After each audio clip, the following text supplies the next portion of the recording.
হাই hello' নমস্কাৰ and welcome back to my YouTube channel লন ভাইপাৰ নামৰ চেনেলটোলৈ আপোনালোক সকলোকে স্বাগতম জনালোঁ। ভাৰতৰ পৰা প্ৰায় 2000 কিলোমিটাৰ গ'লে এখন দেশ পোৱা যায়। এখন দেশৰ নাম হৈছে আফগানিস্তান। আফগানিস্তানৰ বৰ্তমান পৰিস্থিতি বহুত বেছি বেয়া। তাৰ প্ৰধানমন্ত্ৰী হওক বা ৰাষ্ট্ৰপতি দেশ এৰি পলাবলগীয়া অৱস্থা। কাৰণ এতিয়া আফগানিস্তানখন সম্পূৰ্ণ তালিবানৰ হাতত। তালিবান হৈছে কি আৰু ক'ৰ পৰা উৎপত্তি হৈছিল গোটেইখিনি মই বুজাই যাম। তাৰ আগতে কেইখনমান ফটো দেখাই লওঁ। এখন চাওক আফগানিস্তানৰ এয়াৰপৰ্টৰ অৱস্থা, এয়াৰপৰ্টত কিমান বেছি ভিৰ। তাৰপিছত এখন চাওক প্লেনত উঠিবলৈ মানুহৰ কিমান ভিৰ। এখন প্লেন ক'ৰ হয়, কি কথা কি বতৰা মই কৈ আছোঁ। তাৰপিছত এখন ফটো চাই লওক। বৰ্তমান পৰিস্থিতি বহুত বেছি বেয়া আফগানিস্তানত। আফগানিস্তানত তালিবানে গোটেই কব্জা কৰি লৈছে। আনকি আফগানিস্তানৰ ৰাজধানী কাবুললৈকে এতিয়া তালিবানৰ হাতত। মই কৈছোঁৱেই আফগানিস্তান এতিয়া সম্পূৰ্ণভাৱে এৰি পলাবলগীয়া হৈছে মুখ্যমন্ত্ৰী ৰাষ্ট্ৰপতিয়ে। কিন্তু এতিয়া তেওঁলোক পলালে, কিন্তু সাধাৰণ ৰাইজৰ অৱস্থা কি হৈছে? সাধাৰণ ৰাইজ এতিয়া বৰ্তমান বহুত বিপদত পৰিছে। সাধাৰণ ৰাইজৰ কোনোফালে যাবলৈ বাট নাই। মই যে কৈছিলোঁ প্লেনখন, তাৰ বিষয়ে এতিয়া ক'ম। এতিয়া বলক ভিডিঅ'টো আৰম্ভ কৰোঁ। প্লেনখনৰ কথাই কওঁ। অথনি প্লেনখন যিখন দেখিছিলে সেইখন হৈছে আমেৰিকাৰ প্লেন। আমেৰিকাই সেইখন প্লেন পঠিয়াইছিলে আফগানিস্তানলৈ, কাৰণ তাত পৰিস্থিতি বেয়া। আমেৰিকাৰ মানুহবোৰ ঘূৰাই নিবৰ কাৰণে আমেৰিকা চৰকাৰে এখন প্লেন পঠিয়াই দিছিলে আফগানিস্তানলৈ। আৰু আফগানিস্তানৰ লোকেল যিখিনি মানুহ, সেইখিনি মানুহেও নিজৰ প্ৰাণ বচাবলৈ বা তালিবানৰ পৰা বাচিবলৈ এখন প্লেনত উঠিবলৈ বহুত বেছি প্ৰচেষ্টা কৰে বা চেষ্টা কৰে। কিছুমান মানুহেতো য'তে ত'তে ওপৰত উঠি লয়, ছাইডত ধৰি হ'লেও উঠি লয়। কিন্তু ধৰি উঠি লৈছিল, কিন্তু বহুত মানুহৰ মৃত্যু হৈছে ওপৰৰ পৰা পৰি। এতিয়া বলক বাকী কথাখিনি পাতোঁ। এতিয়া আমি পাতিম তালিবান হয় কি, ক'ৰ পৰা উৎপত্তি হৈছিল আৰু কেনেকৈ হৈছিল আৰু কেনেকৈ শেষ হৈছিল, আকৌ কেনেকৈ উৎপত্তি হ'ল। তালিবান হৈছে এটা ধৰ্মীয় গোট বুলিয়ে ক'ব লাগিব। যিহেতু এইটো ধৰ্মীয় গোটেই হ'ব, কাৰণ তালিব শব্দটোৰ অৰ্থ হৈছে ধৰ্মীয় ষ্টুডেণ্ট মানে এইটো এটা ধৰ্মীয় গোট। তালিবান নামৰ গ্ৰুপটোৰ উৎপত্তি হৈছিল 1994ত মৌলানা মোহাম্মদ অমৰ নামৰ ব্যক্তিজনৰ প্ৰচেষ্টা বা তেওঁ উৎপত্তি কৰাইছিল বুলি ক'ব লাগিব। তেওঁ 50জন ষ্টুডেণ্টৰ সৈতে এইটো গ্ৰুপ প্ৰথম আৰম্ভ কৰাইছিল।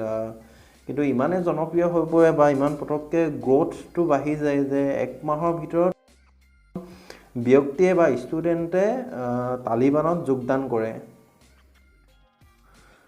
ইমানখিনি মানুহে যোগদান কৰাৰ পাছত তালিবান বহুত সক্ৰিয় হৈ পৰে বা শক্তিশালী হৈ পৰে বুলি ক'ব লাগিব।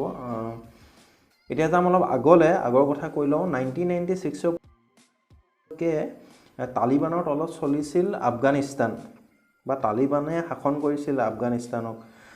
সেই সময়ছোৱাত বহুতো বিপদৰ সন্মুখীন হ'বলগীয়া হৈছিল সাধাৰণ ৰাইজ। মোবাইল ফোন সম্পূৰ্ণ বন্ধ কৰি দিছিল, টেলিভিশ্যন বন্ধ কৰি দিছিলে। তাৰপাছত যিটো আপোনাৰ গাৰ্লছ এডুকেশ্যন, ছোৱালীৰ শিক্ষাৰ কোনো প্ৰয়োজন নাছিল বুলি কৈছিল। আৰু ছোৱালীসকলক বাহিৰলৈ ওলাব দিয়া নাছিল, আৰু ওলালেও সম্পূৰ্ণ গোৰ্খা পিন্ধি ওলাবলগীয়া হৈছিল, বা লগত ঘৰৰ কোনোবা সদস্য এজন থাকিব লাগিব, অকলে ওলাই আহিব দিয়া নাছিলে। এনেকুৱা ধৰণৰ বহুত অত্যাচাৰ চলিছিলে সেইটো সময়ত।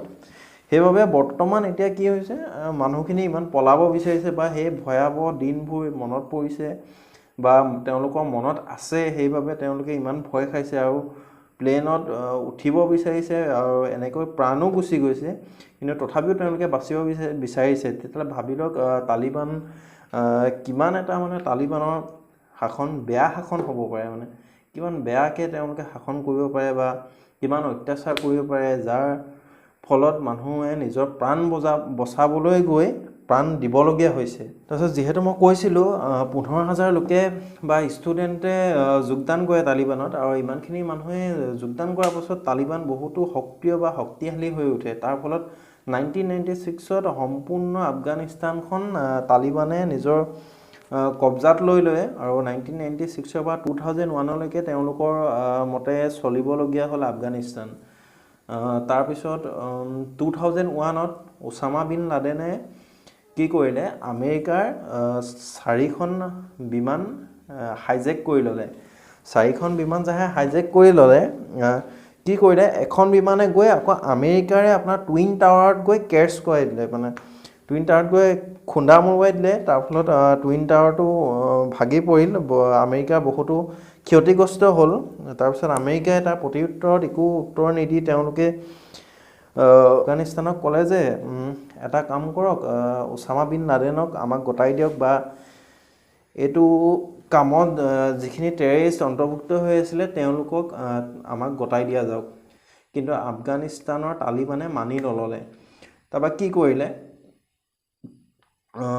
2001ত আমেৰিকাই প্ৰায় 1 লাখ সৈন্য আমেৰিকান চলজাৰ পঠিয়াই দিলে আফগানিস্তানলৈ তালিবান নাইকিয়া কৰিবৰ কাৰণে আৰু যেতিয়া 1 লাখ সৈন্য গৈ আফগানিস্তান পালে আৰু এফালৰ পৰা তালিবান নাইকিয়া কৰি গ'ল আৰু নাইকিয়া কৰি দিলে কিন্তু কিছুমান গাঁৱে ভূঞে চুকে কোণে লুকাই থাকি গ'ল কিন্তু সম্পূৰ্ণ নাইকিয়া কৰি দিল বুলিয়ে ক'ব পাৰি তাৰপিছত কি কৰিলে আফগানিস্তানক এখন চৰকাৰ গঠন কৰি দিলে আৰু সুন্দৰকৈ আফগানিস্তানখন আকৌ চলি পৰিল তাৰপৰা এনেকৈ দিন গ'ল তাৰপিছত 2018ত